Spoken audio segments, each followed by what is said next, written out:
Bienvenidos a esta nueva etapa de Ágora 2.0. Ágora 2.0 tiene como objetivo principal la hermandad y el acercamiento de personas de distintas creencias y filosofías, ya que tenemos el firme convencimiento de que hay muchos aspectos que las unen.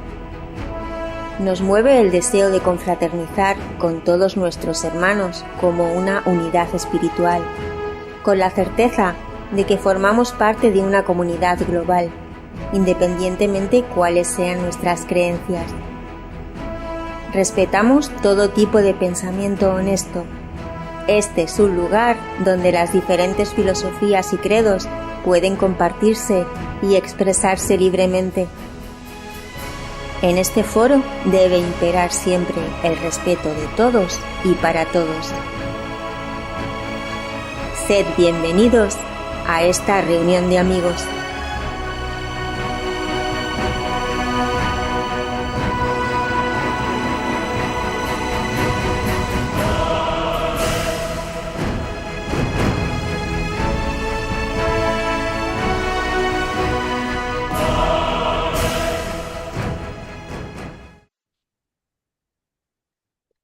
Bienvenidos. Bienvenidos sean todos. Muchas gracias por su presencia. Hoy abrimos un espacio para reflexionar sobre una de las grandes preguntas que atraviesan todas las culturas y épocas. ¿Qué ocurre con nosotros después de la muerte? Algunas tradiciones enseñan que el alma vuelve a nacer en nuevos cuerpos para seguir aprendiendo.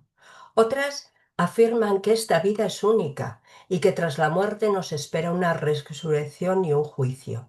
Entre ambas posturas existen matices, símbolos y caminos que intentan dar sentido a lo que somos y a lo que podíamos llegar a ser.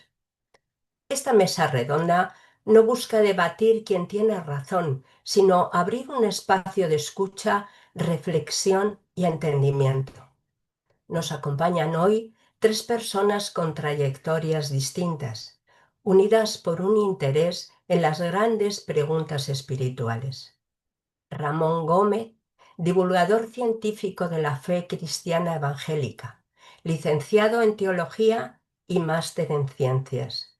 Juan Carlos Ramchandani, sacerdote hindú y presidente de la Federación Hindú en España, autor de varios libros y participante en diversas entidades dedicadas al diálogo interreligioso.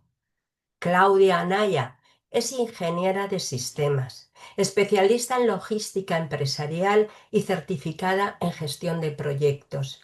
Actualmente en formación como neurocoach y estudiante del libro de Urantia.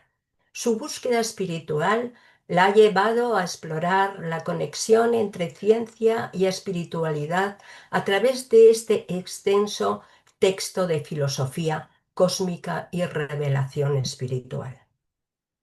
En las religiones abrámicas, judaísmo, cristianismo e islam, la idea dominante es la resurrección. El ser humano vive una sola vida y tras la muerte enfrenta un juicio y una resurrección, ya sea corporal o espiritual, en un momento determinado del tiempo escatológico. Esta visión resalta la unicidad y la responsabilidad de la vida presente.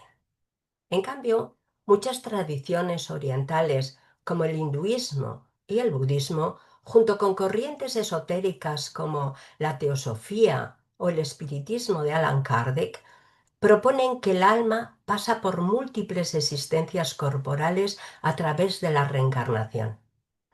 Este proceso tiene por objeto el aprendizaje, la purificación moral o espiritual y finalmente la liberación del ciclo del nacimiento y la muerte. Por su parte, el libro de Urantia niega la reencarnación como retorno a esta vida terrenal, pero enseña una forma progresiva de existencia tras la muerte.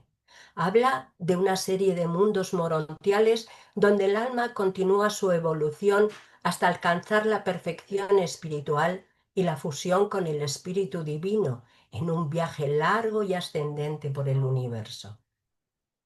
La pregunta sobre la vida después de la muerte no solo revela nuestras creencias, sino también nuestras esperanzas, nuestros temores y nuestra forma de entender el sentido de la existencia.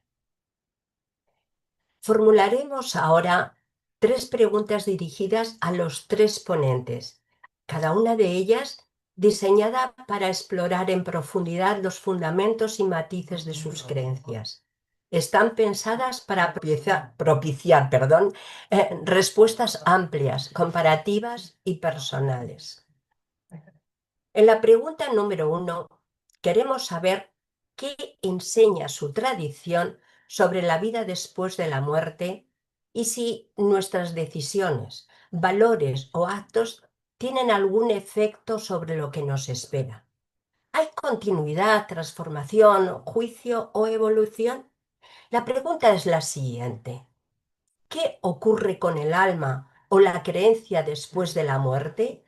¿Y en qué medida influye nuestra forma de vivir en ese destino? Si os parece, empezamos por el orden de presentación. Ramón, tu turno. ¿Te parece? Muy bien, Laura. Mm, Muchas gracias. Bueno, pues como bien has dicho en la introducción, la Biblia enseña que sí, que hay vida después de la muerte, que este mundo material no es todo lo que hay, que los seres humanos estamos compuestos de una parte material, que es el cuerpo visible, y de una parte espiritual, que es el alma o el espíritu. Enseña la Biblia también claramente que existe un juicio después de nuestra vida terrenal. Entonces, la pregunta que muy bien habéis planteado es, ¿hay continuidad? En cierto sentido, sí, hay eternidad, porque hay continuidad porque en la eternidad seremos la misma persona que somos ahora. ¿Hay transformación? Pues sí, nuestro cuerpo mortal es transformado porque en la eternidad no será sometido a las leyes naturales, como por ejemplo las leyes de la termodinámica. ¿Hay juicio? Sí, efectivamente. El Nuevo Testamento afirma en la carta a los Hebreos que está establecido que los hombres mueran una sola vez y después de esto el juicio. Y aquí me gustaría detenerme un pequeño instante y reflexionar. Um, el juicio es el juicio de Dios que va a traer justicia. De eso se trata un juicio. Y la justicia es algo que todos deseamos, ¿verdad? Todos a lo largo de nuestra vida en algún momento hemos dicho, esto es injusto, ¿eh? Queremos que se haga justicia. Bien, pues eso es lo que afirma el Nuevo Testamento, que habrá un juicio en el que Dios traerá justicia. ¿Hay evolución? Bueno, no en el sentido biológico. La palabra evolución tiene muchos sentidos, pero yo no aplicaría la palabra evolución a la vida después de la muerte. Bien, Maravilloso y sí. esperanzador lo que nos has dicho. Juan Carlos, por favor, tu turno. Namaste, buenas tardes a Namaste. todos. Bueno, pues como bien habéis comentado al principio,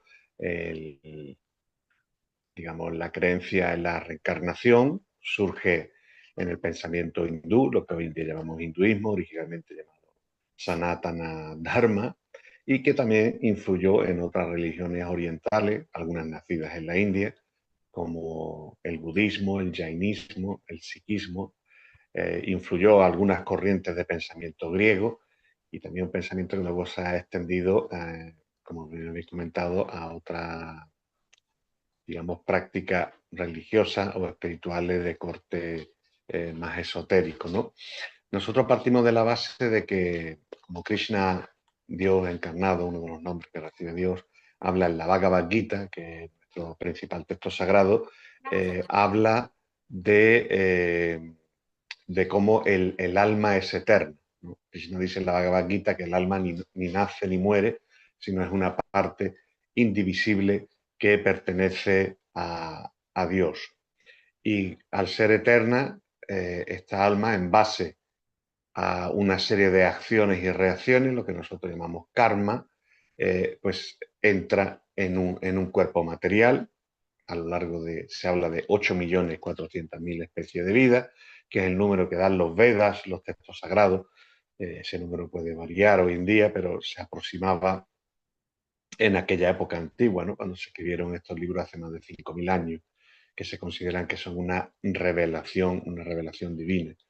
Entonces el alma va transmigrando, va viajando de un cuerpo a otro, en un estado siempre de evolución, acorde a su karma, es decir, acorde a sus acciones y reacciones. A veces en España la palabra karma se le da una connotación negativa, pero no es así. Karma es acción-reacción. Si yo hago algo bueno, obtendré una reacción buena. Si hago algo malo, obtendré una reacción mala. Y así vamos creando una serie de semillas que luego fructifican y que van a determinar cuál va a ser nuestra siguiente vida. Por eso decimos que ni los castigos ni la recompensa a veces no son en esta misma vida, sino que estamos creando una serie de acciones que nos van a afectar positiva o negativamente en la siguiente vida. Y hablábamos de ese carácter evolutivo, de que el alma va subiendo a lo largo de diferentes tipos de seres hasta llegar a la perfección de la creación divina, que es el ser humano. Cuando tú eres un ser humano, ahí tienes la capacidad de discernir, de diferenciar qué es lo bueno y qué es lo malo. Un animal se rige por su instinto. El hombre, el ser humano en general, tiene esa capacidad de diferenciar si hago algo que está bien, hago algo que está mal, algo que infringe la ley del Estado, la ley divina. Y pues esto es lo que hace que también haga que nuestra vida sea más virtuosa o menos virtuosa. El siempre pensar de que esta no es nuestra primera existencia ni será la última. Y esto te puede ayudar, si lo enfocas bien, a tener un código de conducta positivo, pensando siempre en esa siguiente reencarnación, en ese siguiente viaje del alma. La verdad es que me has dejado para hacer una meditación inmediatamente.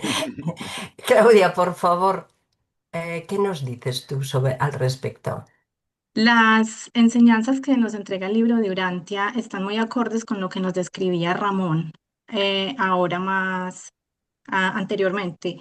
Pero yo quiero complementar con unos conceptos para dar un poquito más de detalle, porque lo hermoso de todas estas enseñanzas es los detalles que obtenemos y el gran entendimiento que nos da de qué es lo que pasa después de la muerte. Entonces, quiero empezar con hablar de que Dios nos dota de una personalidad y esa personalidad la debemos ver como aquello que enmarca al cuerpo, a la mente humana y al alma. Entonces, esta personalidad es la que nos da como ese carácter de ciudadanos del cosmos, de ciudadanos del universo. Y eso nos hace a todos únicos e irreemplazables. Unifica la capacidad que tenemos de libre albedrío, el potencial perfecto y eterno viene con esa personalidad. Y también es la que tiene ese enfoque, esa tendencia, esa capacidad de supervivencia. Entonces, esa personalidad que contiene el cuerpo, la mente y el alma son los que tienen carácter eterno. Ahora, hablemos de la mente humana. O sea, el cuerpo ya sabemos que es el vehículo físico, simplemente que tenemos en este mundo material para poder, digamos, interactuar con todo lo material. Y la mente humana es la que hace esa interacción o permite esa coordinación entre el cuerpo, entre el mundo material y entre la parte espiritual.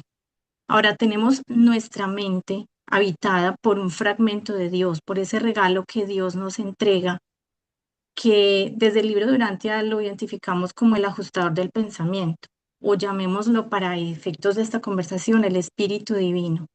Y ese espíritu divino, ese gran regalo que nos entregan, es el que trabaja de manera permanente en coordinación con la mente humana para obtener de todas nuestras experiencias todos esos valores de significado eterno Y esos valores de significado eterno son los que dan origen al alma. Desde nuestra primera decisión moral hasta todas aquellas experiencias que vamos teniendo a lo largo de nuestra vida, la forma como las vivimos, las decisiones que tomamos, son lo que va quedando registrado en el alma. Y esa alma va adquiriendo una identidad única también. Entonces, entendiendo que tenemos una personalidad que enmarca el cuerpo, la mente, el alma, y que tenemos un fragmento de Dios que está trabajando mancomunadamente en nuestra mente, eh, ya podemos hablar de qué pasa cuando un ser humano muere. Entonces, sabemos todos que el cuerpo cesa de existir, las energías vitales cesan de funcionar, entonces el cuerpo va a tener como destino obviamente la disolución. ¿Y qué pasa con la mente? La mente también es humana, que depende de un mecanismo cerebral para poder funcionar. De hecho, un ser humano puede estar, digamos, puede estar vivo, pero si su cerebro no funciona correctamente de manera que permita el funcionamiento de la mente humana para incorporar significados eternos en nuestras experiencias, pues tampoco, digamos, esos mecanismos están funcionando correctamente para hacernos evolucionar. Entonces, esta mente humana, como reposa sobre mecanismos físicos, también cesa de existir. Digamos que hacia etapas posteriores no va a tener no va a tener permanencia. Entonces, ¿qué nos queda? Nos queda la personalidad con lo que hemos desarrollado en nuestra alma y, por supuesto, ese fragmento de Dios que anteriormente funcionaba en la mente material, sigue existiendo allí. Ahora, cuando un ser humano fallece, todo esto que se ha desarrollado hasta ese momento pasa a la custodia del ángel guardián y del ajustador del pensamiento o del espíritu divino que habitaba anteriormente en nuestra mente. Cuando en efecto existe algo que pues se le identifica mucho como un juicio desde las enseñanzas de la Biblia, pero sobre todo es fundamentado principalmente en una decisión personal, individual de cada ser humano, en el que eh, toma una decisión por la supervivencia y por el deseo de llegar a Dios, el deseo de ser perfecto como Él. Entonces, eso es el primer requisito que debe pasar para que haya una supervivencia. Y el segundo, obviamente, es que, digamos, los seres encargados de estas etapas en el universo, pues también, digamos, concuerden con esa decisión de supervivencia. En este orden de ideas, una vez ya pasamos a etapas posteriores, lo que sucede es una repersonalización, que es lo que desde la Biblia pues conocemos como la resurrección, y esa repersonalización, ¿en qué va a consistir?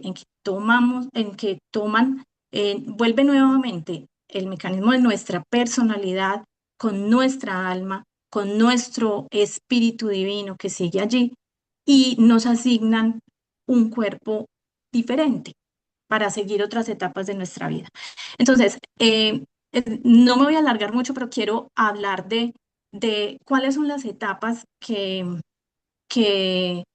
un ser humano, pero pues digamos de una personalidad, atraviesa a lo largo de toda la existencia y entendiendo existencia como algo que trasciende más allá de la vida material. En la etapa del mundo material, que es la que todos conocemos, y luego viene una etapa que se llama de existencia morontial y culmina con una etapa que se llama de existencia espiritual. Y estas etapas son, digamos, en cada una individualmente son supremamente extensas y son de gran aprendizaje. En esa etapa que llamamos morontial, que la podemos conocer como de un estado semi-espiritual, lo que vamos a trabajar allí es el perfeccionamiento o la eliminación de todas esas tendencias animales que todavía nos acompañan, eh, el servicio, el altruismo, el mayor conocimiento de Dios. Y esta etapa inicia cuando somos repersonalizados y termina cuando logramos esa meta que tiene el ser humano de fusionarse con su espíritu divino. Una vez tenemos ese logro de fusionarnos a través de muchos aprendizajes, a través de muchos servicios, a través de muchas subetapas en muchos mundos, entonces vamos a convertirnos digamos, en un ser espiritual que va a iniciar otra etapa, que es esa etapa de existencia espiritual, donde se va a perfeccionar ese conocimiento, porque para llegar a para llegar a Dios, a la presencia de Dios, es mucho lo que debemos recorrer. Entonces, estas son todas las etapas que atraviesa la personalidad después de la muerte. Pues Claudia, me has dejado sin palabras. Tengo que empezar a leer el libro de Urantia porque hay cosas que no te he seguido. Me he quedado con el ajustador del pensamiento, la repersonalización. Tengo que iniciar un poco esos conocimientos para poderte entrevistar un día y hacerte preguntas coherentes porque me he quedado sin palabras. Muchas gracias. Vamos ahora a la pregunta número 2. En ella quisiéramos saber si el sufrimiento tiene un propósito, una causa moral o espiritual, o es simplemente parte de la vida.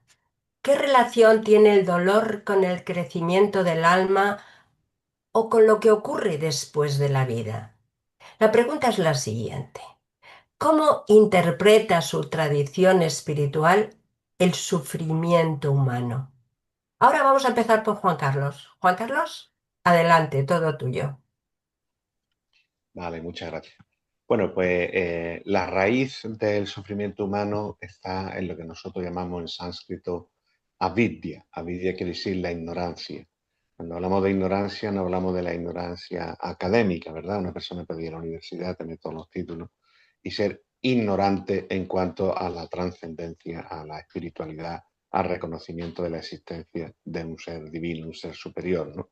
Llámese Dios o por diferentes nombres. Ahí está la raíz del sufrimiento y luego se clasifica los sufrimientos de tres formas. En sánscrito se llama adidaivic, adibautic y adiacmic, y quiere decir el sufrimiento que nos causan digamos, la naturaleza. Por ejemplo, el calor extremo, el frío extremo, un terremoto, un incendio, una inundación. Son cosas, sufrimientos que nos causa la madre naturaleza y ante la que en muchos casos no podemos prevenir, pero sí que podemos actuar para tratar de minimizar su efecto o al menos tratar de recomponer la situación después de una destrucción. El siguiente tipo de sufrimiento es el que nos causan otras entidades vivientes. Por ejemplo, en verano, los mosquitos nos causan un sufrimiento cuando nos pican, una molestia. Ese mismo sufrimiento lo puede causar otro animal mayor, ¿no? Que te puede atacar, no sé, un león, un tigre, un tiburón en el mar, y otro ser humano que tenga una amistad contigo, que te va a hacer daño física o mentalmente. Pero el peor tipo de sufrimiento es el sufrimiento que nos causa nuestra propia mente. Porque yo me puedo llevar mal con el vecino, cierro la puerta de mi casa y estoy en mi casa. Pero ¿qué ocurre cuando mi peor enemigo está dentro de mí? Es mi propia mente, una mente que se encuentra perturbada, desequilibrada, por este motivo de esta ignorancia, insatisfecha, infeliz, que a pesar a lo mejor de tener todo tipo de distracciones materiales, incluso podemos ver como muchas veces en países donde hay abundancia material hay más problemas de tipo psicológicos, tipo mental, y que tienen a lo mejor un índice más alto de depresión y de suicidio. Bien, entonces ahí es donde tenemos que trabajar, ¿no? Porque como comentaba, lo de la naturaleza lo podemos prevenir relativamente, los de otra entidad viviente podemos defendernos hasta cierto punto, pero ¿qué ocurre cuando es la mente la que nos causa ese sufrimiento? ¿Cuál es el alivio a ese sufrimiento? Bueno, por supuesto, siempre va a estar el tratamiento médico de un profesional, pero también es muy importante el acompañar del reconocimiento de la divinidad, el reconocimiento de que tenemos un libre albedrío limitado, bien, en que todas nuestras acciones, sean buenas o malas, van preparando otra existencia y al mismo tiempo llevar una vida que contemple la oración, la meditación, el karma yoga. Karma yoga se entiende por hacer de vez en cuando servicios desinteresados para ayudar a otras personas, renunciando a los frutos de su trabajo.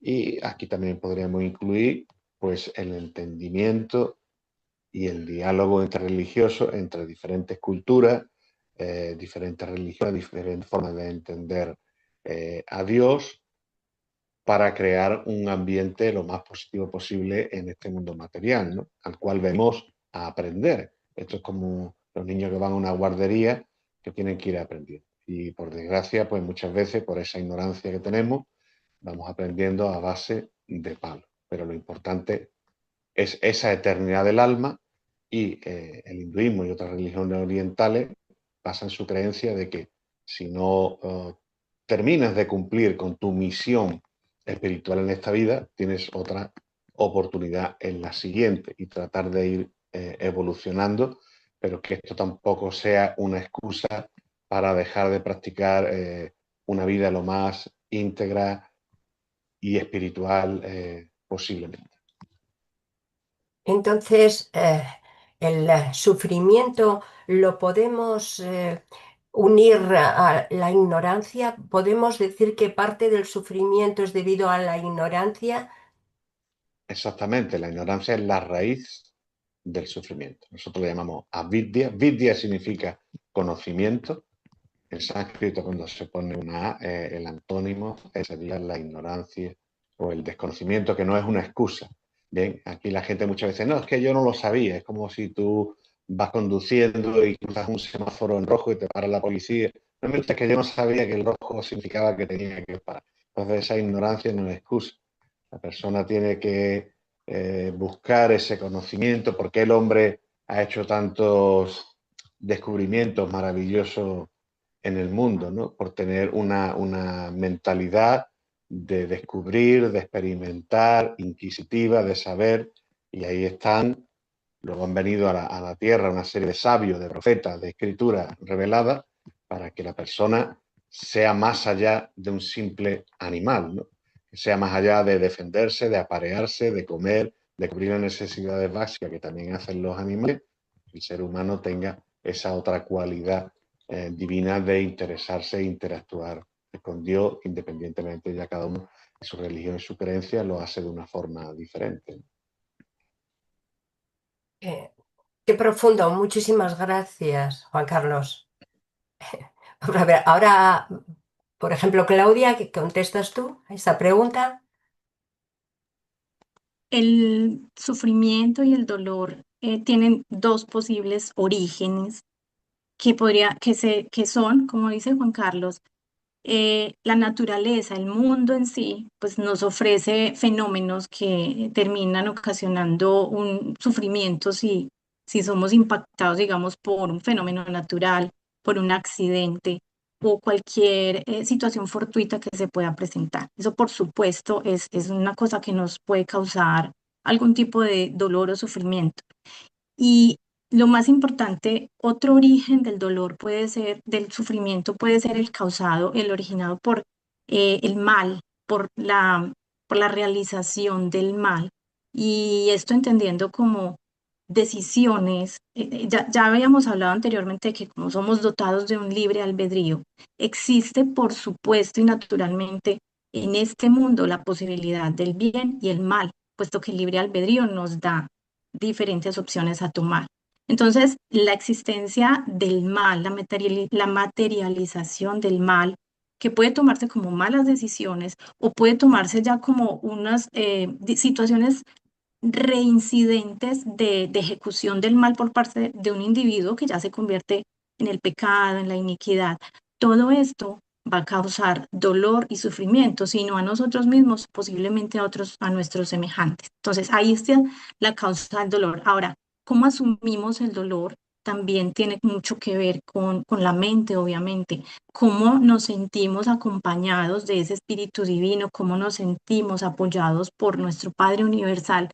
Esa comunión o esa conexión o esa forma como vivimos la religión también es totalmente determinante en cómo asumimos el dolor. Dicen, pues la descripción de dolores es la medida en la que acepto el cambio, ¿cierto? En la medida en que acepto lo que está pasando. Si no lo acepto, si no lo asumo, pues obviamente voy a tener un mayor grado de dolor.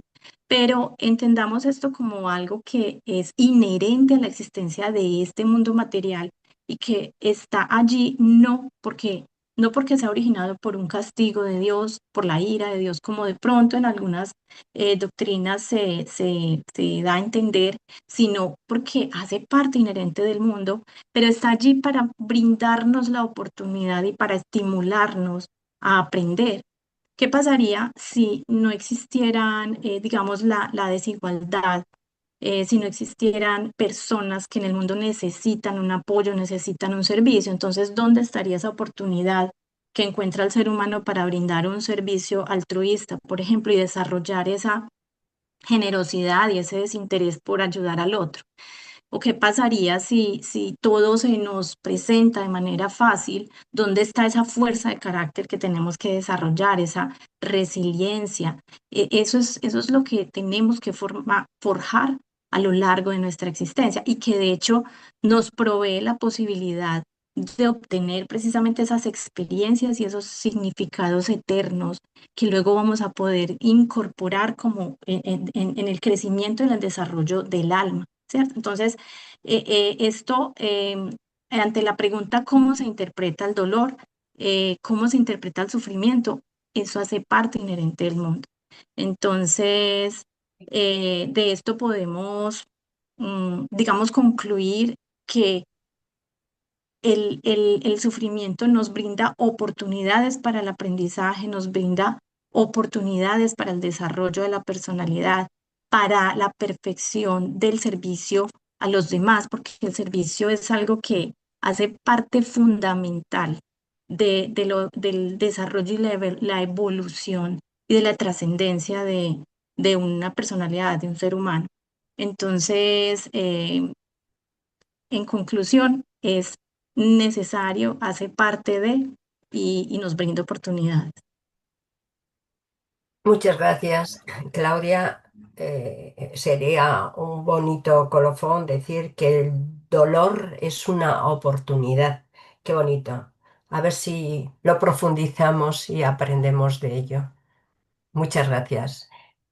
Claro. Ramón, ¿qué nos dices tú sobre tu tradición y la interpretación del sufrimiento humano? Bueno, frecuentemente cuando hablamos acerca de la fe cristiana, siempre suele haber alguna persona que nos pregunta, bueno, ¿y por qué Dios permite cosas malas? Incluso personas de buena fe, personas moralmente correctas, les suceden enfermedades, cáncer, accidentes, desgracias. ¿Por qué Dios permite todas estas cosas? Y os voy a ser muy francos. En la Biblia no existe una respuesta clara a la pregunta de por qué Dios permite el mal. Eso no significa que no exista esa razón, que Dios tiene una razón para permitir el mal. El libro más antiguo de la Biblia, el libro de Job, es una reflexión en torno a la pregunta ¿por qué nos suceden cosas malas? El libro de Job tiene tres partes. Primero aparece el acusador, Satanás, delante de Dios, y dice que Job es una buena persona, pero que si le suceden cosas malas, renegará de su fe a Dios. No querrá saber nada con su creador. Y Dios permite que sucedan cosas malas a Job. Y entonces ahí se inicia una reflexión, vienen unos amigos y están constantemente preguntando por qué Dios permite cosas malas. Lo que nos enseña el libro de Job es que existe una razón. Lo que sucede es que esa razón no nos ha sido revelada. Sin embargo, sí tenemos algunas explicaciones, algunas respuestas a la pregunta de por qué Dios permite cosas malas en la vida del cristiano, en la vida de aquel que ha creído en Jesucristo. El Nuevo Testamento habla de varios propósitos que Dios tiene para permitir que nos sucedan cosas malas. Ahí utilizamos la palabra pruebas. El Nuevo Testamento habla de las pruebas a las que se enfrenta el cristiano. En ciertos pasajes habla de que las pruebas sirven para purificar y fortalecer la fe del creyente. Y utiliza una analogía, igual que el oro se refina con fuego, así también la fe cristiana se refina con las dificultades. En otros pasajes se explica cómo las pruebas, las dificultades, nos sirven para desarrollar virtudes como la paciencia, la humildad, la madurez espiritual. Y finalmente hay otros pasajes en los cuales se nos explica que las pruebas, las dificultades, nos enseñan a no confiar en nosotros mismos, sino a poner nuestra fe, nuestra confianza en el poder de Dios. Es decir, no tenemos una respuesta definitiva, pero sí tenemos en el Nuevo Testamento una guía para cómo afrontar las dificultades para el cristiano. Pues te voy a hacer una pregunta que se me acaba de ocurrir escuchándote, y es la semejanza de que estas pruebas como experiencia son también una oportunidad, como decía Claudia, nos da una oportunidad de aprender, de conocer, de seguir el camino correcto. Sí, sí, efectivamente. En este caso, yo también he notado este comentario de Claudia. Esto coincide perfectamente con las enseñanzas del Nuevo Testamento, sí. Vale, muchas gracias. Vamos ahora con la pregunta número 3. Sabemos que los recuerdos de vidas pasadas o experiencias cercanas a la muerte existen, los estamos escuchando todos los días. ¿Se consideran señales de una realidad espiritual más amplia, simbolismos internos o ilusiones psicológicas? ¿Qué actitud se propone frente a estos testimonios? La pregunta sería de la siguiente manera. ¿Qué visión ofrece su tradición sobre fenómenos como recuerdos de vidas pasadas o experiencias cercanas a la muerte?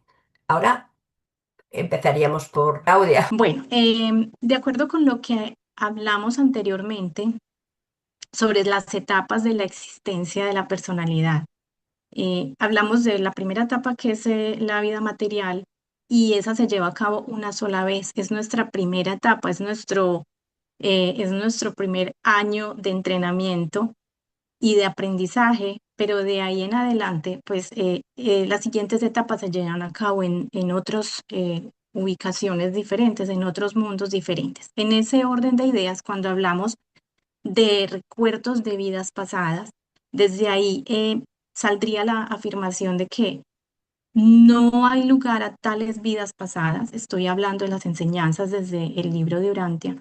No hay lugar a tales vidas pasadas dentro del mismo mundo material, ni tampoco en otros mundos del mismo carácter material. Entonces, a ese fenómeno de recuerdos de vidas pasadas le encontraría una explicación más desde la ciencia, en donde hay investigaciones que han concluido que la mente humana puede generar lo que se llaman recuerdos falsos. Esos recuerdos falsos pueden provenir de diferentes situaciones mediante las cuales, digamos, uno puede tener un recuerdo y por la influencia externa de otras personas, por de pronto la sugestión de experiencias que me acompañan, por asociaciones que hace mi mente. Entonces hay vacíos dentro de esos recuerdos y yo los relleno con otra información. O sea, mi mente tiende a rellenar esos recuerdos con otra información. Y desde ahí está demostrado que la mente puede crear recuerdos falsos, que el ser que los posee, esos recuerdos, los siente tan vívidos, los tiene como tan marcados en su memoria, que pues podría afirmar, meter sus manos en el fuego porque eso fue una experiencia real, pero realmente no la fue. Entonces, esa sería la explicación, hablando de los recuerdos de vidas pasadas.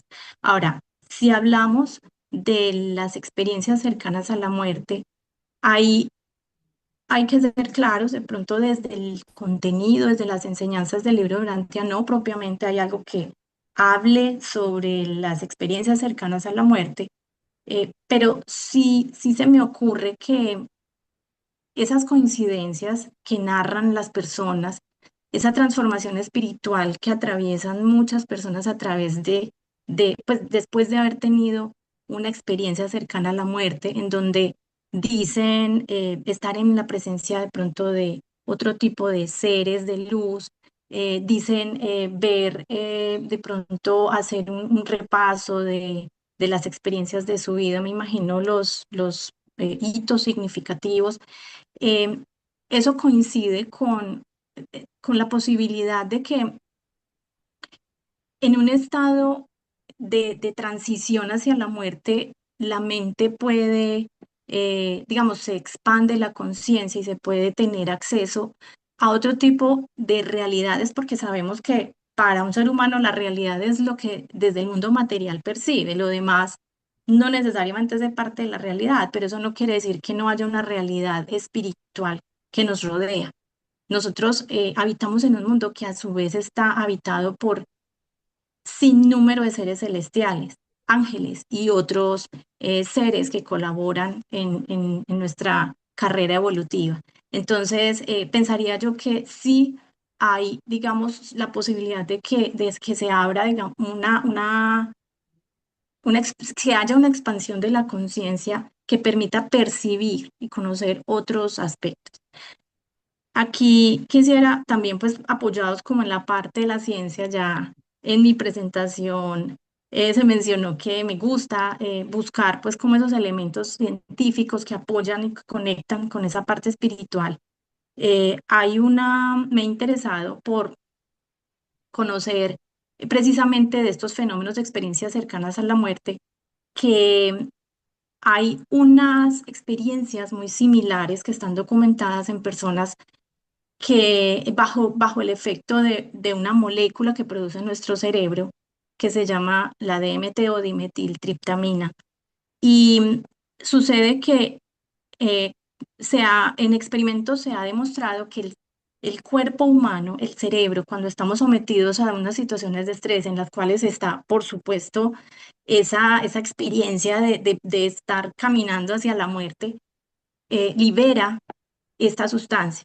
Y cuando un ser humano está bajo el efecto de esta sustancia, tiene experiencias similares a las que se tienen cuando las personas atraviesan estas situaciones.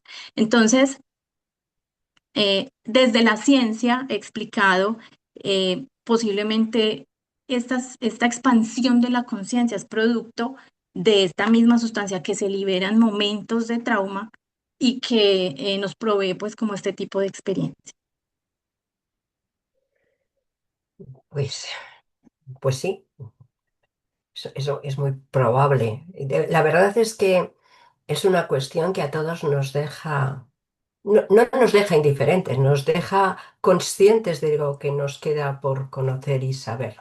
Muchas gracias, Claudia. Ahora, Ramón, por ejemplo, ¿te tocaba a ti? Bueno, pues yo quiero darle a Claudia muchas gracias por su intervención y prácticamente Claudia ha dicho todo lo que yo estaba pensando decir acerca de esta cuestión. Claudia ha separado muy bien los fenómenos que se llaman recuerdos de vidas pasadas, los ha separado de las experiencias cercanas a la muerte porque se trata de dos temas distintos. Los primeros, como muy bien ha dicho Claudia, pues es más probable que estemos hablando de recuerdos falsos o de sugestiones. Nuestra mente puede engañarnos frecuentemente. La memoria nos falla, ¿no? Por lo tanto, estos fenómenos, ¿no? De recuerdos de vidas pasadas deberíamos de tomarlos con una especie de sano escepticismo respetuoso y etiquetarlos más bien como recuerdos falsos. Otra cosa distinta son las experiencias cercanas a la muerte, algo que durante mucho tiempo no ha sido tomado en serio por los científicos pero que en los últimos 30 o 40 años hay varios institutos científicos que están tomándose en serio la hipótesis de la realidad de estas experiencias y se están realizando experimentos científicos para intentar conocerlos mejor. A mi entender, no conozco resultados definitivos de estos experimentos, pero sí, efectivamente se están dando y la ciencia tiene mucho interés por la realidad de estas experiencias que no son en absoluto falsas, son reales y pueden y deberían ser estudiadas científicamente. Sí. Pues sí, tienes toda la razón. Eh, Juan Carlos, ¿qué opinas tú de esto? Bueno, en el hinduismo hacemos una diferenciación que también han comentado mis compañeros, de lo que es el cuerpo físico, compuesto de 5 elementos materiales: fuego, tierra, agua, aire y éter; del cuerpo sutil, que comprende lo que es la mente, lo que es el ego, lo que es el yo, y luego el alma, que es el ser, ¿no?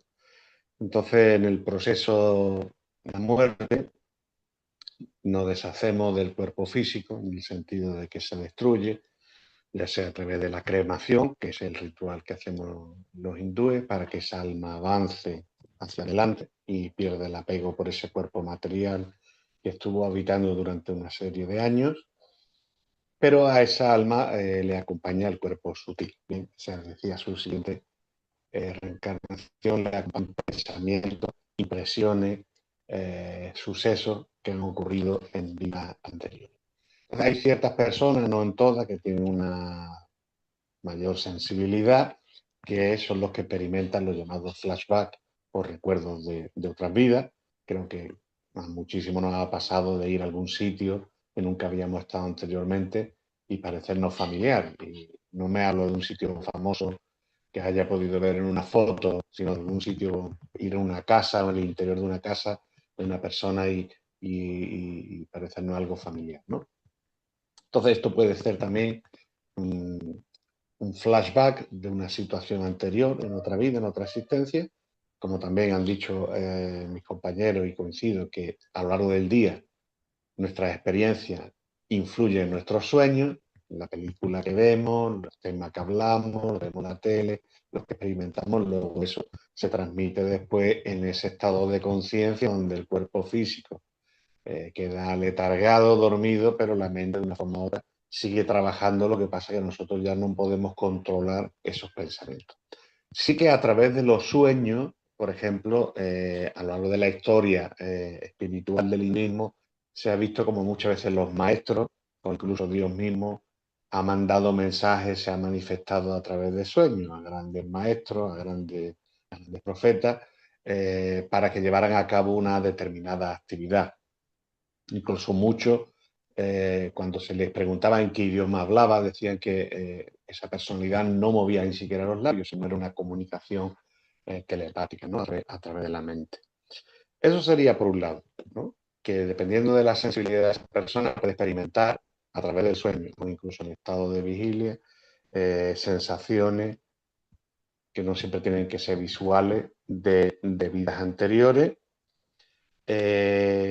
Y luego está también un tema de la regresión. Bien, ahí hay un científico, el doctor Ian Stevenson, que falleció no hace mucho, que escribió muchos libros a través de la hipnosis de personas haciendo regresión hipnótica para saber cuál era su reencarnación anterior, su vida anterior. Y todo esto está muy bien documentado en algunos de sus libros, ¿no? Luego hay que dejar aparte pues, aquellas personas que, por supuesto, se dedican a engañar o a utilizar estos métodos con otros fines espurios, ¿no? Pero que sí, que está ahí. Incluso a veces Dios también permite que nosotros, estando encarnados en este cuerpo físico, podamos tener una serie de flashbacks, de recuerdos, de emociones de vida anteriores, siempre con un uso positivo, para un cambio positivo, para no volver a caer en una misma situación desagradable, una misma situación negativa, como una forma de enseñanza, ¿no? Y el otro punto de la experiencia cercana a la muerte es muy interesante porque casi todas las personas, independientemente de su raza, religión, sexo, etcétera, todos coinciden en que en esos momentos una sensación de paz, de cesación del dolor, se habla mucho de la luz, del túnel, de un ser divino o a veces varios seres que crean esa sensación de paz, esa sensación de bienestar que podría ser un espejo, un reflejo de lo que vamos a disfrutar, digamos, en el mundo espiritual, otros le llaman el paraíso, etcétera, ¿no? Entonces hay coincidencia independientemente de las cuestiones religiosas. Entonces, estos fenómenos están ahí, no se puede rechazar, al mismo tiempo no hay que creer ciegamente en todo lo que ocurre, porque en esta época que vivimos pues hay muchos engañadores que se dedican a jugar con estas emociones, con estos sentimientos para manipular a las personas. Pero sí que en la tradición hindú se ven los sueños, las experiencias cercanas a la muerte como una forma de transmisión de conocimiento, de transmitir unas enseñanzas y como mejora para esa alma que está habitada en un cuerpo humano. Pues muy bonito. Y tenemos que seguir aprendiendo, que nos queda un camino muy largo todavía para saber. Y las preguntas cada día, según vas aprendiendo, las preguntas van siendo más numerosas y más profundas. Bueno, ahora vamos a pasar a nuestra ya individual preguntas, nuestra sección de preguntas dirigidas a cada uno de vosotros. Por ejemplo, Ramón, desde la tradición cristiana evangélica, que tanto insiste en la esperanza de vida eterna, queremos preguntarte, según la doctrina cristiana, ¿existe una vida eterna después de la muerte? Y en este caso, ¿qué se espera del ser humano para alcanzar esa vida prometida?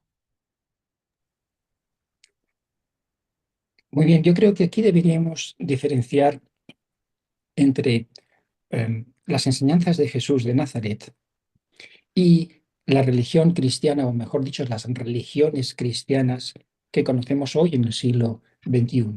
Ha habido un cambio, ha habido una tradición, ha habido una transformación, y no siempre las doctrinas cristianas de hoy coinciden exactamente con las enseñanzas de Jesús. Las diferentes religiones o filosofías de vida proponen, todas ellas, una forma en la cual nosotros podemos llegar a alcanzar esa vida eterna o esa fusión con nuestro Creador. Normalmente las distintas religiones proponen una serie de buenas obras que deberíamos realizar y como recompensa tendríamos la vida eterna. Tiempos de Jesús, en el siglo I de nuestra era, Jesús vivía en una sociedad dominada por la religión, en este caso la religión judaica, y los judíos creían que las obras que deberían realizar para merecer la vida eterna eran las obras que estaban en la ley, es decir, en los 5 libros de Moisés, concretamente los 10 mandamientos. Ahora, en contraste con esta idea religiosa, Jesús no enseñó que las buenas obras nos garanticen la entrada al cielo. Lo que Jesús enseñó es que lo que Dios espera de nosotros es una cosa que se llama el arrepentimiento. Es decir, Jesús nos enseña que la vida eterna no se compra con buenas obras. La vida eterna es un regalo para aquellos de nosotros que humildemente reconocemos nuestros fallos y aceptamos al Señor Jesús por la fe. El problema de la vida eterna es que Dios es una persona, nosotros somos persona también, y estamos separados por causa de la corrupción que hay en nuestro corazón. Somos egoístas, somos injustos, somos orgullosos, somos rebeldes, somos hipócritas, y yo os invito a que miréis vuestro propio corazón con los ojos de vuestra conciencia. Ni siquiera nuestra conciencia nos excusa. Ahora, Jesús enseñó lo siguiente. Me gustaría citar sus palabras para que las comparemos con lo que enseñan las religiones. Jesús dijo lo siguiente: los sanos no tienen necesidad de médico, sino los enfermos. Yo no he venido a llamar a justos, sino a pecadores al arrepentimiento. Es decir, esa enseñanza de que los buenos van a ir al cielo y los malos al infierno no tiene base en las enseñanzas de Jesús. Lo que Jesús nos enseña es que la reconciliación con nuestro Creador se consigue reconociendo nuestra naturaleza caída. Me gustaría contaros una anécdota, seguramente es una anécdota falsa, que yo sepa, no hay una certeza de que ocurrió, pero se cuenta que el zar de Rusia, Pedro I el Grande, en una ocasión visitó una prisión y quiso hablar personalmente con los prisioneros. Y los prisioneros vieron en esto una oportunidad para poder salir libres. Y todos le explicaban al zar: mire, zar, yo estoy aquí por error, yo en realidad no hice esto, y así uno tras otro. Hasta que llegó a uno de los prisioneros y le preguntó: ¿y tú por qué estás aquí? Y él dijo: pues yo estoy aquí porque soy culpable de los delitos de los que me acusó el juez. Entonces el zar Pedro I dijo: ¿qué hace un culpable en medio de tanta gente justa? Sacadlo de la cárcel para que no contamine a los demás. Bueno, pues esta pequeña historia nos enseña cómo Dios nos ve a nosotros. Dios no demanda de nosotros buenas obras, ni sacrificios, ni obras religiosas, sino honestidad, arrepentimiento y fe. Todos nosotros debemos de juzgarnos a nosotros mismos, como he dicho antes, analizando nuestro corazón con los ojos de nuestra conciencia y decidir si somos suficientemente justos como como para merecer la vida eterna delante de un Dios justo y santo. Me gustaría acabar con un spoiler, ¿no? Solo el arrepentimiento y la fe en Jesús nos hacen aceptables a Dios, no la religión. Qué bonito, Ramón. Es precioso lo que has dicho. Me ha llegado al corazón. Juan Carlos, el hinduismo enseña que estamos inmersos en un ciclo de nacimientos y muertes. Queremos saber, según el hinduismo, cómo se rompe el ciclo de reencarnaciones y qué ocurre con el alma después de alcanzar esa liberación. Muy bien, pues nosotros hablamos de, como bien has dicho, una rueda de nacimiento y muerte, que se llama samsara, y este samsara de repetido casi un camino de nacimiento y muerte, lo primero que tenemos que tener en cuenta es que el alma, perdón, el alma es eterna, es decir, aunque una persona reencarne, por poner un ejemplo, 1000 vidas, en la eternidad eso no es nada, puesto que el alma ni nace ni muere, lo que muere es el cuerpo físico. Y hay personas más evolucionadas espiritualmente que otras, almas más evolucionadas espiritualmente, que van a romperse ese ciclo de reencarnaciones. Nosotros la llamamos en el hinduismo moksha. Moksha quiere decir la liberación. Liberarnos de esa rueda de nacimiento y muerte, librarnos de este mundo material que, como comentaba al principio, nos produce una serie de sufrimientos, ya sea por la naturaleza, por otros seres, por nuestra propia mente, y que también vivimos una serie de miserias. Técnicamente en sánscrito, Janman Mrityu Dyaravadi, quiere decir que el alma encarnada, es decir, en una cobertura corporal, sufre el nacer, sufre con la enfermedad, sufre con la vejez y sufre en la muerte. Y eso es repetitivo una y otra vez. Lo que pasa es que el alma, cuando reencarna, tiende a olvidar. Pues hablábamos antes de que solo almas muy especiales tienen esa capacidad de recordar vidas pasadas.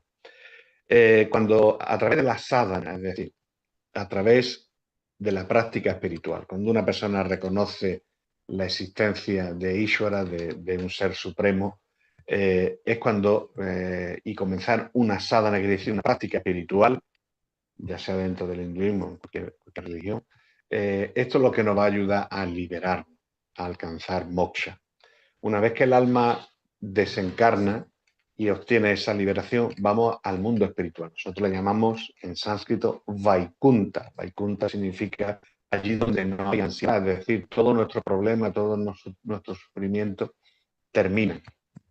Y en la tradición hindú a la que yo pertenezco, siempre tenemos que tener en cuenta que el hinduismo hay varias tradiciones que pueden tener pensamientos diferentes, el alma disfruta de la compañía de Dios. Es decir, dentro del hinduismo hay otra corriente más impersonalista, no teísta, que dice que la persona se funde con esa energía, esa refulgencia divina, mientras que en la tradición a la que yo pertenezco, la tradición Vaishnava del hinduismo, te dice que vas al mundo espiritual y disfrutas de la compañía de Dios.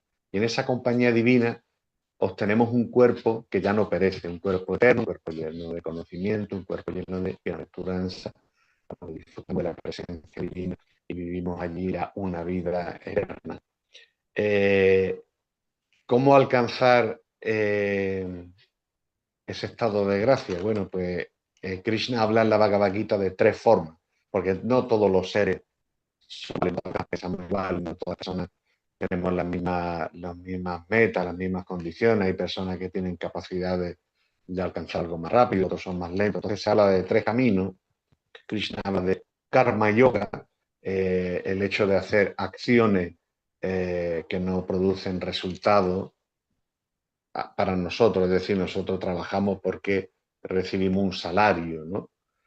Tienes una recompensa, sea económica de cualquier forma. Y cuando haces karma yoga es que voluntariamente renuncia a esos frutos. Y el karma yoga puede ser el ayudar al más necesitado, colaborar con una ONG, a los pobres, no sé, son acciones que no son retribuidas. Entonces hay personas que pueden alcanzar la liberación a través de ese camino. Bien. O hay personas que son más intelectuales, Jnana Yoga, yoga del conocimiento. Entonces, a través del estudio, Swadhyaya, estudiando la escritura, estudiando los mensajes de los maestros, debate filosófico, comprender y entender a Dios. Pero ese es un camino también muy difícil y pues, muy árido. Y finalmente hablamos de Bhakti. La Bhakti significa el amor y la devoción por Dios y de donde dependemos completamente de su gracia. Es decir, mucho esfuerzo de muchos libros que yo lea o que yo haga muchas obras de calidad, finalmente voy a depender de la gracia divina de poder liberar. Y esto es lo que hace ya el camino del Bhakti, el camino de la devoción, del amor por Dios, donde nosotros nos entregamos a Él y dependemos totalmente de esa misericordia. Entonces eso es un proceso que toda alma tiene que pasar por ahí, de experimentar en diferentes cuerpos, diferentes naturalezas. Bien, creemos que siempre es evolutivo, es decir, no hay involución, que una vez que alcanzas la posición de un ser humano y si no cumples con tu meta espiritual, vuelves a reencarnar como ser humano. Y a veces se frivoliza, te vas a convertir en un animal y tal. Nosotros creemos que es evolutivo, que en un principio fuiste animal, pero cuando llega el alma al ser humano, tiene esa capacidad de poder ir progresando espiritualmente de una vida a otra y finalmente alcanzar el mundo espiritual donde se termina con esa rueda de reencarnaciones, con esa rueda de nacimiento y muerte y vive ya una vida plena, completa en la presencia de Dios. Cuando se habla muchas veces del pecado original en las diferentes religiones, nosotros hablamos de que queremos vivir el reino de Dios, pero sin Dios, ¿no? Entonces Él nos da esa oportunidad de venir a este mundo material y experimentar todo lo bonito y todo lo positivo y experimentar toda la miseria que conlleva el estar en este mundo. La verdad es que las enseñanzas del Bhagavad Gita son maravillosas. Deberíamos de leerlo todos, ¿verdad? Es Sí. alucinante. Yo no lo he terminado de leer, pero me propongo, después de escucharte, terminar de leerlo.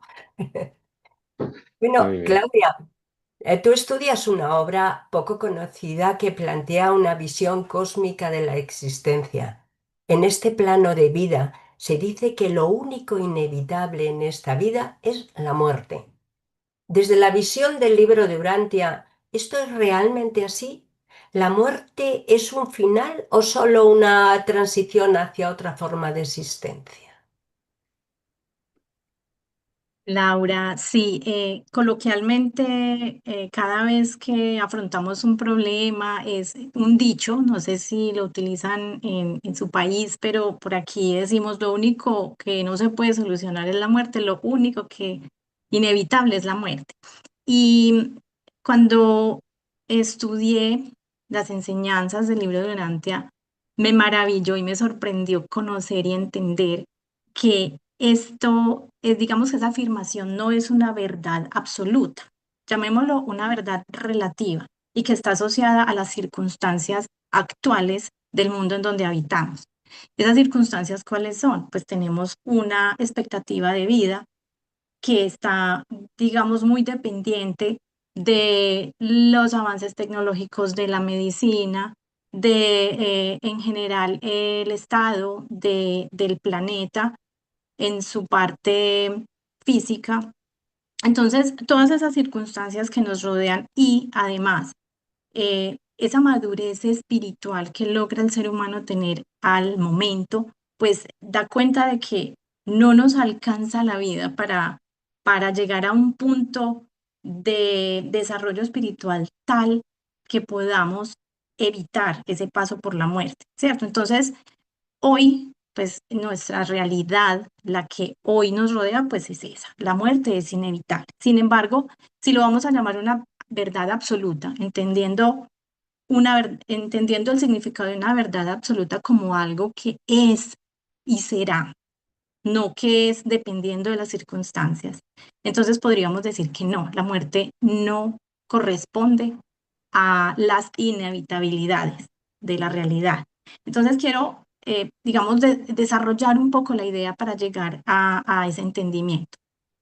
El hombre, por supuesto, o sea, cada individuo evoluciona a lo largo de su vida. ¿De qué manera? Pues aprende en su parte, cambia en su parte física, ¿cierto? También aprende e incorpora conocimientos en su parte intelectual y, por supuesto, la madurez nos va llevando también a un mayor desarrollo o entendimiento espiritual, a un mayor conocimiento de Dios, que en la expectativa de vida que tenemos hoy, pues no es suficiente para llegar a perfeccionar todo ese conocimiento que requerimos tener, ¿cierto? Para pensar en que no pasaríamos por el tránsito de la muerte. Entonces estamos hablando de que la evolución también es un tema inherente al universo, es inherente al ser humano. Asimismo, la evolución es inherente a la civilización. La civilización, si hoy, de pronto cuando juzgamos cómo está este mundo y lo vemos desde una línea de tiempo muy limitada, pues pensaríamos que vamos hacia atrás, por todas las cosas que están pasando, por todas las noticias que escuchamos, uno dice, Dios mío, vamos hacia atrás. Pero si lo miramos en una perspectiva mucho más amplia, por supuesto que el ser humano, por supuesto que este planeta ha evolucionado. Desde el ser primitivo que no conocía a Dios o que interpretaba todos los fenómenos naturales como si fueran cada uno una manifestación de un Dios diferente. Ahora somos seres que esta civilización conoce más a Dios, sabe interpretar a Dios, entendemos que hay un solo Dios y entendemos cuál es nuestra relación con Él a través de las enseñanzas de Jesús y a través de muchas otras enseñanzas que hemos recibido a lo largo de todas estas edades. Entonces, me baso en que la evolución, en este tema de la evolución, para también traer a colación los avances tecnológicos, los avances de la industria, los avances del comercio, que son elementos fundamentales también, claves dentro de la evolución de la civilización. ¿Por qué? Porque a través de los desarrollos de la industria, de los avances del comercio, se puede establecer, no sé si ustedes lo han reflexionado de esa manera, pero los avances del comercio nos permiten establecer acuerdos internacionales que propenden por la paz, porque el sostenimiento de esos acuerdos llevan a un diálogo, llevan a un entendimiento y llevan a un evitar, digamos, transgredir algunas barreras que me van a llevar como nación a romper unos acuerdos y que me van a llevar a un estado quizás de guerra. Entonces, el avance del comercio, el avance de la industria y la tecnología que proveen también le permiten al ser humano que anteriormente tenía que ocuparse por cazar, por cultivar, qué sé yo, el día se le iba completo en labores físicas para sobrevivir, en supervivencia y no más. Ahora, todos los avances tecnológicos, no, ¿qué le proveen al hombre? Le liberan tiempo para que pueda ocuparse de tener un crecimiento espiritual. Es que si no tenemos tiempo, no vamos a tener una forma de avanzar en conocer a Dios, una forma de dedicarnos a otros, a otras actividades que enriquezcan el alma, ¿sí? Entonces, ¿por qué me refiero pues como a estos avances? Porque hoy estamos en un estado tal que el hombre ha liberado, el ser humano ha liberado tiempo para crecer espiritualmente, y si nos proyectamos hacia edades futuras, por supuesto que esos avances tecnológicos y de otra índole van a ser mucho mayores, ¿cierto? Entonces esperamos que el ser humano tenga una expectativa de vida mucho mayor por los avances de la ciencia y de la medicina, y además que lleguemos a unos, digamos, una situación de convivencia mundial mucho más estable, ¿cierto? A través de todos esos desarrollos. Finalmente, el planeta va a llegar a un estado que se llama un estado, una etapa de luz y vida. Y en esa etapa, donde ya todos estemos mucho más maduros a nivel espiritual, en esa etapa puede suceder. Recordemos, me detengo un poco para recordar algo que mencionamos anteriormente, y es que la finalidad del ser humano es ser como Dios, es llegar a conocer a Dios, a la presencia de Dios. Y una etapa intermedia, un logro intermedio que debe suceder para poder llegar a esa meta final, es que nos fusionemos con el Espíritu Divino que habita en nuestra mente, que es un fragmento de Dios. ¿Sí? Esa es una meta. Entonces, también describíamos ahora que hay varias etapas y hay muchas subetapas que debe recorrer el ser humano para poder llegar a fusionarse con ese espíritu divino. Pero en la medida en que en este planeta podamos vivir una vida más larga, en la medida en que nos alcance para tener una mayor madurez espiritual, llegará un momento en que no necesitamos hacer ese recorrido de tantas etapas, de tantos otros aprendizajes para fusionarnos con ese espíritu divino, sino que en esta misma vida vamos a ser capaces de lograrlo. Eso todavía está muy lejano, pero hacia allá vamos. Entonces, cuando logramos hacer esa fusión en esta vida con el Espíritu Divino, eso inmediatamente lleva a que esa personalidad, a que ese ser humano que tuvo ese logro, pues ya deja de, digamos, de existir en este plano material para ser trasladado hacia esas siguientes etapas donde ya su logro le permite, es como, hagámoslo un símil como que hay una personita que tenía que hacer su primaria y su estudio de bachillerato para luego pasar a la universidad, pero ya su capacidad mental y espiritual le da para que se pueda saltar la primaria y el bachillerato y ya pueda pasar a la universidad directamente. Entonces, si hacemos el símil, nos saltamos esas etapas donde tenemos que pasar a lo que les mencionaba, que era como una etapa de existencia morontial, y ya se puede, digamos, directamente pasar como a esa etapa de existencia espiritual, donde habrá otras experiencias y otros aprendizajes, pero que no nos obliga a pasar por la muerte. Y yo quiero traer a colación acá historias que están documentadas en la Biblia. Tenemos la historia del profeta Elías, que si ustedes lo recuerdan, en el libro de Reyes, en el segundo libro de Reyes, narran que el profeta Elías fue, voy a hacer aquí sí alusión, digamos textualmente, caminó con Dios y desapareció porque, perdón, Elías Caminaba con su discípulo Eliseo y conversaban. De pronto apareció un carro de fuego, tirado por caballos de fuego. Pasó entre los dos hombres y los separó, y Elías fue llevado al cielo por un torbellino. Esta experiencia que tuvo el profeta Elías es exactamente la experiencia por la cual él tuvo ese gran logro de fusión con el Espíritu Divino, y que inmediatamente fue trasladado hacia otras etapas de, de existencia. Eh, Ese logro, ¿por qué lo tuvo el profeta Elías? Porque su desarrollo, su madurez espiritual lo llevó a eso. Otro hecho documentado en la Biblia es sobre Enoc, y el Génesis y el libro de los Hebreos nos menciona y nos dice, voy a referirme textualmente: caminó pues Enoc con Dios y desapareció porque le llevó Dios. Cuando narran en el Génesis toda la línea de, de generaciones, al llegar a mencionar a Enoc, no hablan de su muerte, hablan de que él fue trasladado, de que lo llevó Dios.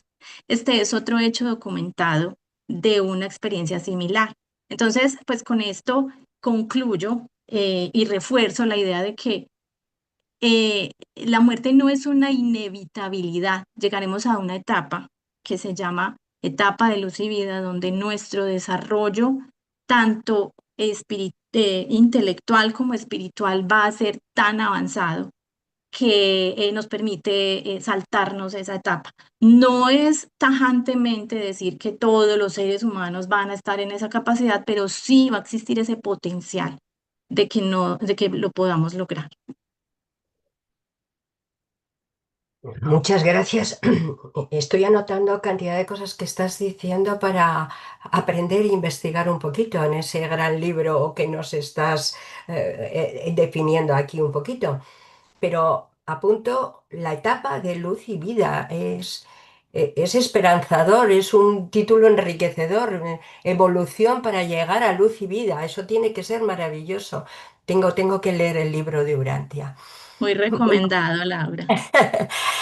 Ahora tenéis la palabra para que libremente podáis expresar alguna idea que se nos ha quedado en el tintero. Podéis empezar cualquiera de vosotros, vosotros mismos, no voy a poner yo el orden. Decidme quién empieza. Yo. Bueno, Venga, Juan Carlos. Bueno, pues nada, agradeceros vuestra invitación para poder participar de este programa, que creo que es interesante. Creo que también es necesario establecer la diferencia entre reencarnación y resurrección, que a veces hay términos que se pueden confundir. Y bueno, lo importante, la finalidad es compartir el conocimiento. Como bien se ha dicho al principio del programa, tratamos de establecer un diálogo, no un debate, ¿verdad? Hay siempre cuestiones teológicas que nunca nos vamos a poner de acuerdo, pero que la solución a través del diálogo interreligioso, como dice su nombre, de dialogar, comprender y ver también cómo las diferentes religiones, creencias, qué es lo que pueden aportar a la sociedad. Hoy en día, donde el ser humano por una serie de circunstancias está perdiendo la fe en las religiones, especialmente religiones, vamos a llamarlas organizadas, y donde por una serie de circunstancias que se están dando en el mundo, ¿no? O a veces vemos cómo se utiliza la religión para actos violentos, para recriminar, para marginar, para estigmatizar.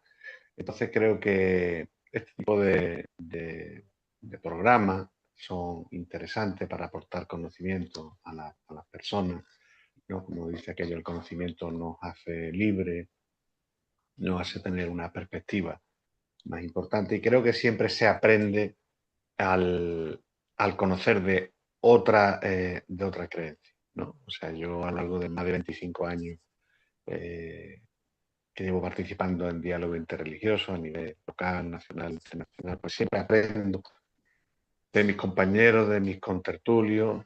Bien, habrá cosas que nunca nos vamos a poner de acuerdo.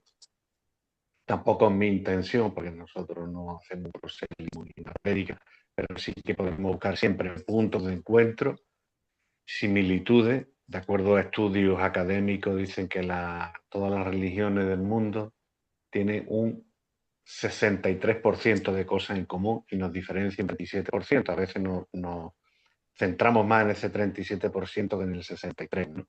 Entonces, siempre buscar fórmulas, puentes de entendimiento en cosas temáticas que son los problemas que el ser humano en el siglo XXI tiene, como puede ser el tema de la ecología, como puede ser el tema de la sexualidad, como puede ser el tema de la ayuda social, de la inmigración, de las personas con diferente orientación sexual, que a veces se sienten marginadas. Entonces, hay que promover este tipo de diálogo. Hoy hemos hablado de un tema muy trascendental, como es resurrección y reencarnación, pero también podemos buscar fórmulas de cooperación y entendimiento para que, de acuerdo a la enseñanza del hinduismo y el budismo, las personas no tengan que seguir continuamente reencarnando, sino que se encaminen hacia una senda, un camino de bondad y de amor entre todos los seres.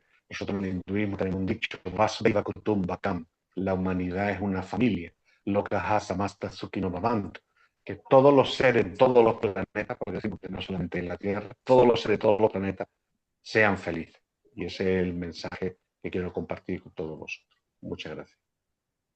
Gracias. Ramón, Claudia. Bueno, yo igualmente quiero agradecerles por esta invitación y agradecerles a Juan Carlos, a Ramón, pues, y a ti, Laura, por conversar conmigo sobre este tema tan apasionante.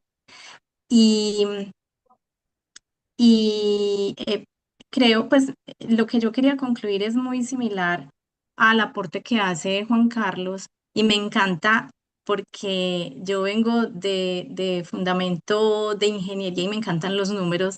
Ese número que nos entregó Juan Carlos sobre cuál es el porcentaje de elementos comunes que tienen las diferentes filosofías o religiones, habló de un 63% y que el resto pues son como esos elementos diferenciadores. Yo quería hacer énfasis precisamente en eso.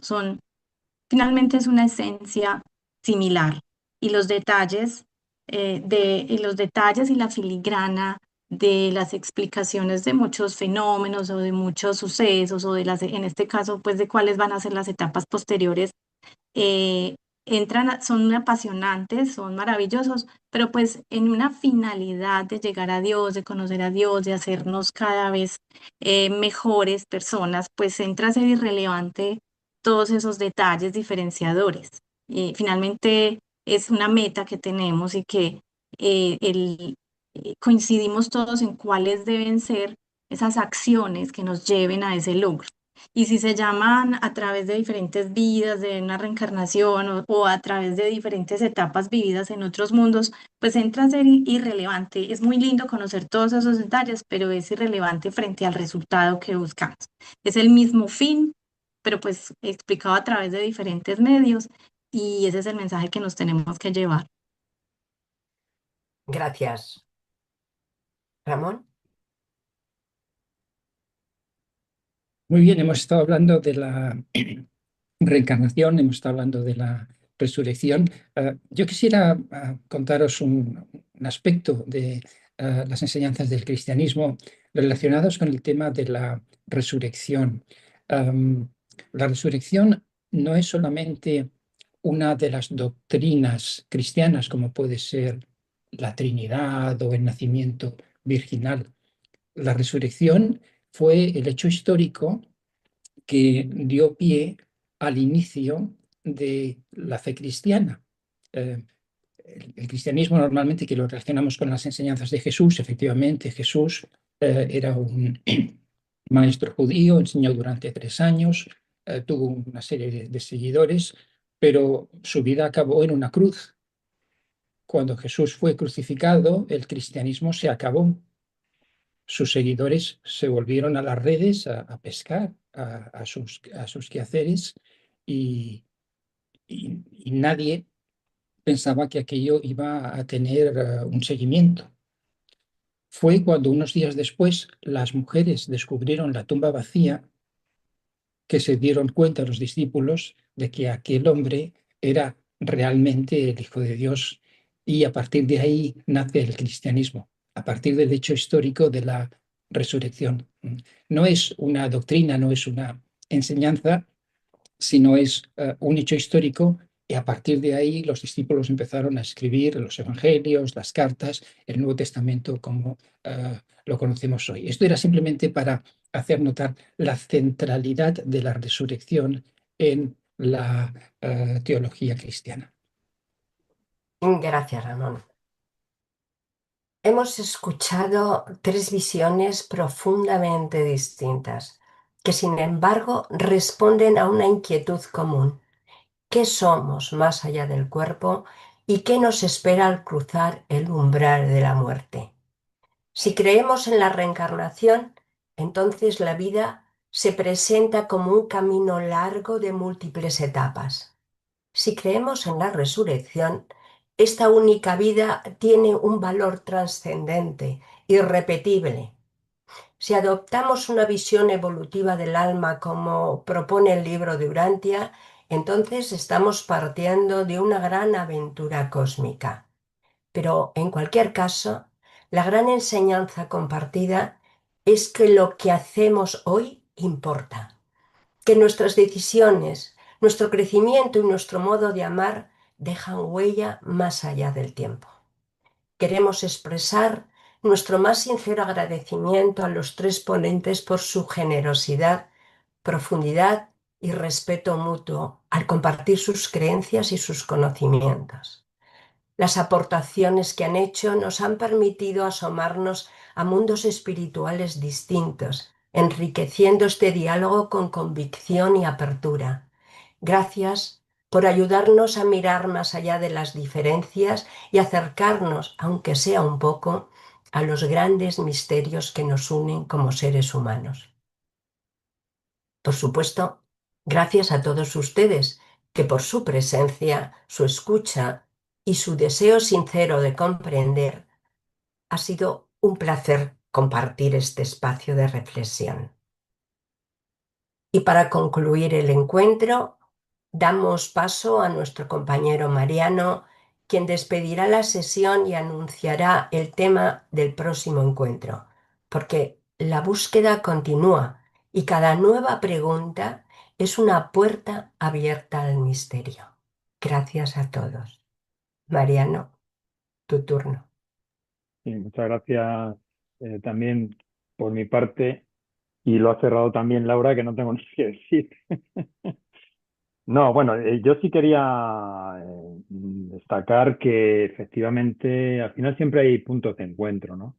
Porque aunque se hable de resurrección como en el cristianismo, como apunta Ramón, y ahí, bueno, de alguna manera ya se pasa a estar con Dios. Juan Carlos, a través de la reencarnación, como muchas otras tradiciones también, al final hablan de una evolución del alma, ¿no? Y que tiene que haber un logro, y también incluso ha hablado que en alguna tradición hinduista habla de unirse a Dios, ¿no? Fundirse con Dios, que es un poco también lo que nos dice Claudia, según el libro Antia, que también se funde uno con Dios, aunque luego habla aparte que hay una resurrección, una primera etapa en esta vida y una resurrección en otro mundo, pero ya en otros mundos, no aquí.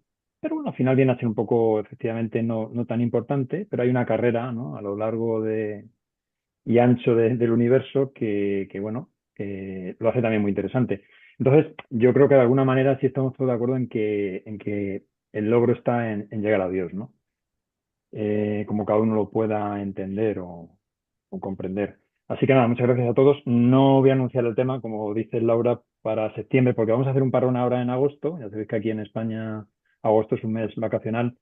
Y entonces volveremos en septiembre y bueno, ya lo anunciaremos con antelación, pero ahora mismo no lo tenemos todavía estudiado. Así que nada, muchas gracias a todos y no sé, un placer volveros a tener con nosotros. Hasta la próxima. Adiós.